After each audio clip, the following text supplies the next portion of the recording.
নমস্কার বন্ধুরা, ঈশ্বর কথা চ্যানেলের পক্ষ থেকে আমি শিব অসীম আপনাদের সকলকে জানাই আমার আন্তরিক প্রীতি, শুভেচ্ছা, অভিনন্দন।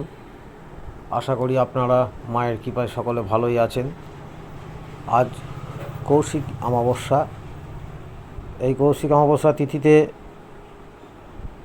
এরা পুণ্যতিথি। এই তিথিতে হাজার হাজার ভক্ত, লক্ষ লক্ষ ভক্ত মায়ের আরাধনায় ব্রতী হন। আমি আপনাদের এই মহান পুণ্য লগ্ন বা মহান পুণ্যতিথিতে কয়েকটা কার্যকরী টোটকা বা কার্যকরী রেমেডি আপনাদের বলছি, যেগুলো আপনারা একটু মেনে চলবেন। যারা অমাবস্যা করবেন তাদের পক্ষে তো খুবই ভালো, আর যারা না করতে পারবেন তারা দয়া করে আজকে দিনটা একটু নিরামিষ খাওয়ার চেষ্টা করবেন। এছাড়া সন্ধ্যেবেলায় 6:30টার দিকে আপনারা একটু কাঁচা দুধ মাটিতে একটু গর্ত করে পুঁতে দেবেন।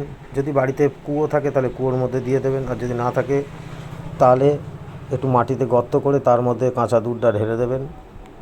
বাড়ির সদর দরজার সামনে একটু প্রদীপ জ্বালিয়ে রাখবেন।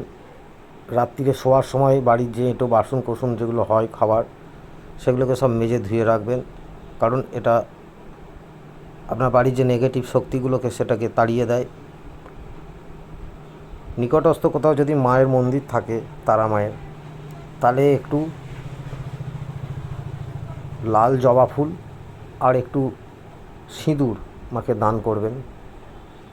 এরপরে আপনি যদি মিষ্টি ফিষ্টি এটা সেটা দেন, সেটা আলাদা কথা, কিন্তু এই দুটো জিনিসেই মা সন্তুষ্ট।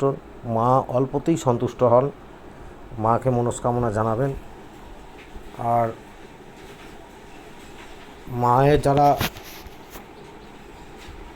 জপ জানেন তারা জপ করবেন, যারা জপ জানেন না তারা শুধু জয় মা তারা, জয় মা তারা করে মাকে সন্তুষ্ট করার চেষ্টা করবেন। আশা করি ভালো থাকবেন। চ্যানেলটাকে সাবস্ক্রাইব করবেন। নমস্কার।